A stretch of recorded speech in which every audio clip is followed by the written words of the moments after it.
बिस्मिल्लाहिर्रहमानिर्रहीम अस्सलामु अलैकुम रहमतुल्लाहि व बरकातुहू। नए और पुराने व्यूवर्स को गोट फार्मिंग की एक और नई वीडियो के साथ नगीना गोट फार्म से वेलकम करते हैं। उम्मीद करता हूं तमाम व्यूवर्स खैरियत से होंगे। तो भाई आज की वीडियो में हमारे साथ अयूब मुगल साहब हैं, जो कि न सिर्फ एक गोट फार्मर हैं बल्कि गोट्स की मेडिसिन के हवाले से और इनकी खुराक के हवाले से बहुत अहम किस्म की मालूमात जो हैं वो हमें वो बताने जा रहे हैं। तो प्रैक्टिकली वैक्सीन करके भी वो आपको दिखाएंगे और वैक्सीन कहाँ से मिलेगी, कितने की मिलेगी और कौन सी वैक्सीन जो है वो बकरियों के लिए इंतहाई सूटेबल है और बकरी कब ब्रीड के काबिल होती है ये देखकर कैसे पता चलता है। और इसके अलावा बकरी की खुराक क्या एक ही किस्म की होनी चाहिए या उसकी मिकदार एक ही होनी चाहिए, सर्दियों और गर्मियों के हवाले से ये तमाम की तमाम चीज़ें, ब्रीडर की खसूसियात, सब कुछ इंशाल्लाह कोशिश करेंगे एक ही वीडियो में अयूब भाई आपको बताएं। तो चलिए वीडियो का बाकायदा आगाज़ करते हैं। पीपीआर की ये पीपीआर की पेस्टिविक नाम की जो है ना, ये इम्पोर्टेड वैक्सीनेशन है। इसको तैयार किया जाता है, इसके साथ ये लिक्विड दिया जाता है 100 जानवरों का। अब ये वैक्सीनेशन के अंदर मैंने उसको हल किया है। तो ये जो आपने पहले देखी है, अब देखें बिल्कुल मिक्स हो चुकी है, मेडिसिन इसमें मिक्स हो चुकी है। ठीक है। अब इसको दोबारा हम उस महलूल में जो पानी साथ मिला है उसमें हम इसको शामिल करेंगे और ये 100 जानवर की वैक्सीनेशन तैयार होगी।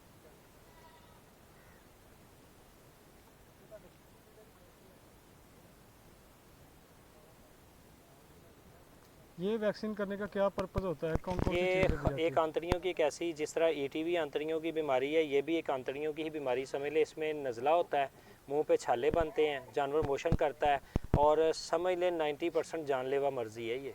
ठीक अगर है। 100 जानवर को होती है ना तो 10 शायद बच जाए, और ठीक जो है। बच जाते हैं वो भी किसी काम के नहीं रहते। ठीक है। तो इसलिए इसका जो है ना बेहतरीन हल यही है कि ये वैक्सीनेशन करके। अब ये छालों के अलावा क्या क्या अलामत होती हैं और इस जानवर की? जानवर कितना टेम्परेचर चाहिए इसको यूं भाई? वैक्सीनेशन हमेशा फ्रिज की लगी हो, फ्रिज से निकाल के ही लगाई जाए तो काम करेगी, वरना ये जैसे ही इसका टेम्परेचर बाहर आप इस यानी कि अब ये देखें, मैंने ये रखा हुआ है जग, इसमें बर्फ़ वगैरह रखता हूँ, साथ सारी लाता हूँ। अब ये इस तरह फुल जमी हुई है, ज़रा सी भी ये नरम पड़ जाएगी तो ये एक्सपायर हो जाएगी, ये भी तैयार करनी है। और ये बर्फ़ में रख के हमने जब इवन के अभी आप देखेंगे ये पीपीआर की है। सबसे पहले तो मैं ये बताता जाऊँ जी, पीपीआर की है, इसको इसके अंदर मिक्स करना और ये 100 जानवर की तैयार हो जाएगी। ये 100 जानवर की तैयार हो जाएगी। इसकी 2500 कीमत है। बाज़ का ब्लैक में ये 3-3 हज़ार 3500 की मिलती है, वैसे 21-2200 रुपये की हमें मिल जाती है ज़्यादातर। इसमें पीपीआर को इसके ये साथ मिक्स पीपीआर करना? की है, ठीक है। बेहतरीन है, इम्पोर्टेड है, लोकल नहीं है। लोकल अच्छा। सरकारी हॉस्पिटलों से भी मिल जाती है, फ्री मिल जाती है, ठीक है। मैं नहीं बोलाता। तो फड़ने टाइम वैसे क्या होता है इसकी? ये देखे ना, अब इसका इस वक्त देखे थी, मैं शाम के टाइम इसलिए कहता हूँ, ये अर्ली मॉर्निंग सख्त धूप में जो है ना जानवरों का जो है ना सख्त धूप में जो है ना वो होता है अपना टेम्परेचर जो है ना बॉडी का वो हीट पे होता है।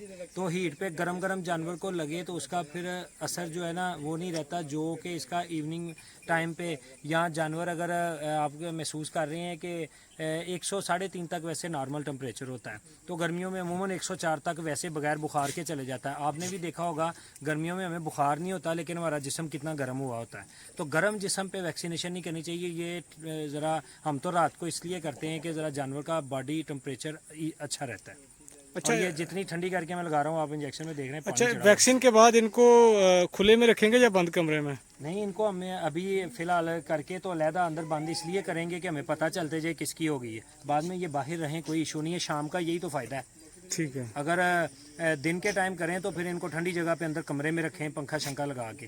ठीक अब है। ये देखिएगा, ये वैक्सीनेशन करने का तरीका ये होता है, जो इंजेक्शन लगाया जाता है वो सीधा गोश्त में लगाया जाता है। वैक्सीनेशन का ये तरीका है कि ये जिल्द को उठा लें, गोश्त और जिल्द के दरमियानी हिस्से में लफज इस्तेमाल करते हैं ज़ेरे जिल्द। ज़ेर का मतलब है नीचे, ज़ेरे जिल्द। अब ये मैंने इसको उठा लिया, ये मैंने सीधी सुई अंदर करके ये ऊपर को टेढ़ी कर दिया। अब ये ना गोश्त में है ना खाल में है, और 1 सीसी जो है वो मैंने इसको लगानी है। ये इसको 1 सीसी लग गई। चलो अभी अगला जानवर जल्दी।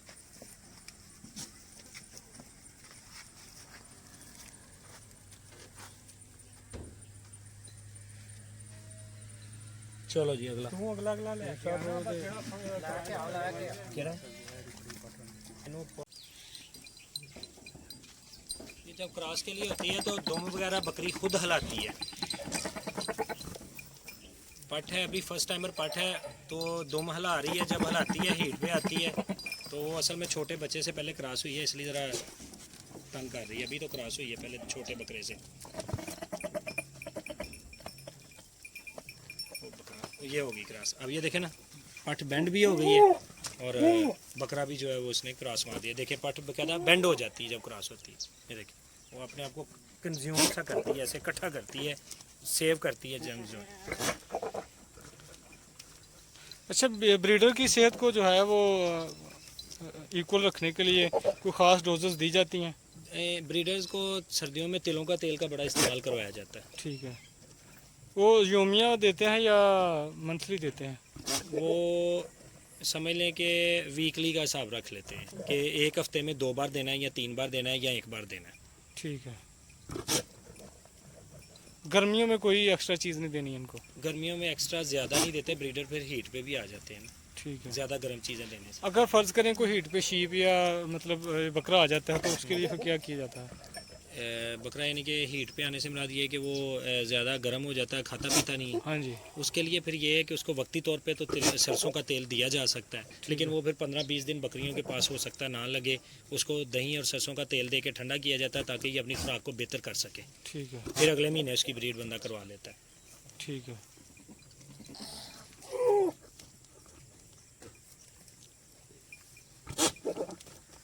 तो दफ़ा कराने गए? नहीं बस छाड़ दे, ठीक है। ठीक हो गया। हाँ बस ठीक। माशाल्लाह जी हमेशा की तरह वो रोटी खुल गई है, तो आप देख लें कि जब रोटी खुलती है तो क्या होता है। माशाल्लाह आज हैवी ब्रीड्स, हैवी बकरियां आपको दिखाई हैं, आपने देखी हैं कि माशाल्लाह जी मेरा राजा ठीक नहीं रहा था, इसके लिए भी दुआ की आपसे दरख्वास्त है कि ये मेरा राजा ज़रा ठीक हो जाए। इसको डायरिया बहुत बुरा हो गया था और माशाल्लाह अब आप देख सकते हैं कि कितनी हैवी है। देख लें ब्लैक बकरी है, कितनी हैवी है, अमृतसरी इसको कहते हैं।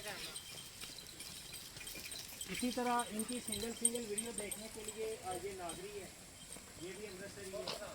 इनकी सिंगल वीडियो देखने के लिए आप भाई जो है वो हमें दिए गए नंबर पे व्हाट्सएप करें तो हम इनकी वीडियोस देंगे, सारी डिटेल देंगे। यार वो बाल्टे से गिराव खोल के ज़रा सारे बाल्टे में इकट्ठे होंगे। माशाल्लाह लाल चीनी में जो अमृतसरी के क्रॉस में से आती हैं वो भी बड़ी हैवी हमारे पास आई हुई हैं। पट्टे सारी रस्म आई हैं और बड़े हैवी ब्रीडर आए हैं।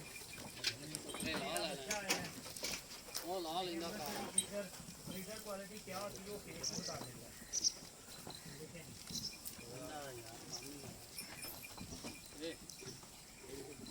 माशाल्लाह इस वीडियो देखने के लिए आप एंड तक वीडियो देखें, उसमें आपको उसके बाद जो चीज़ पसंद आए दिए गए नंबर पे व्हाट्सएप करें और उधर कॉल पे अपना ले लें रेट या व्हाट्सएप पे ले लें। बस काइंडली गुजारिश इतनी है कि हम जो चैनल पे हैं उसके रेट नहीं बताते हैं, वो उसकी जो वजह है वो भी आप हमसे पूछ सकते हैं, लेकिन उधर आके 1 मिनट की कॉल है यार, हाल ही पूछने के लिए कर लें, ना रेट पूछें, हाल पूछने के लिए कॉल कर लें। ये देखिए सेम उसी तरह का नागरा और सीने में जिस तरह के पट है उसी तरह का ये बच्चा चेक करें। इंशाल्लाह क्वालिटीज़ अगर आप पैसे खर्चेंगे तो आपको क्वालिटीज़ भी इंशाल्लाह देंगे। ये देखें ये अमृतसरी में से चीना बच्चा, जो कि अमृतसरी चीना आता है वो है, जो बाबर नगरी चीना है वो नहीं है। उसके कलर पैटर्न में इसमें क्या फ़र्क है आपको देख सकते हैं। दोनों का छिपा देख रहे हैं, लंबाई चेक कर रहे हैं। तो आए भी बस एंड तक देखिएगा कि कौन कौन सी वैरायटी जो है वो आज हमारे पास अवेलेबल है। दुआओं में याद रखिएगा। अस्सलाम वालेकुम रहमतुल्लाह।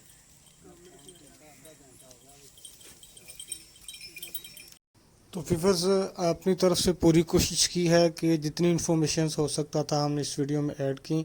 तो काइंडली आप वीडियो को आप लाइक और शेयर ज़रूर कीजिएगा और अगर कोई क्वेश्चन आपके माइंड में हो, जो मालूमात आप हमसे चाहते हों या यूब भाई से चाहते हों, तो काइंडली कमेंट बॉक्स में उसके मतलब ज़रूर राय दिया करें।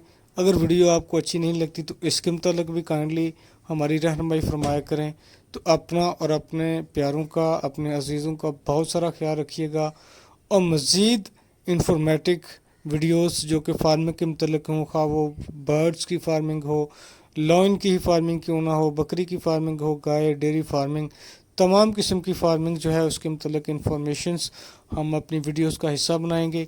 तो काइंडली न्यू व्यूअर्स इस चैनल को सब्सक्राइब कर लें और अपना बहुत सारा ख्याल रखिएगा। फ़ी ईमानिल्लाह, अल्लाह हाफ़िज़, अस्सलामु अलैकुम व रहमतुल्लाहि व बरकातुहू।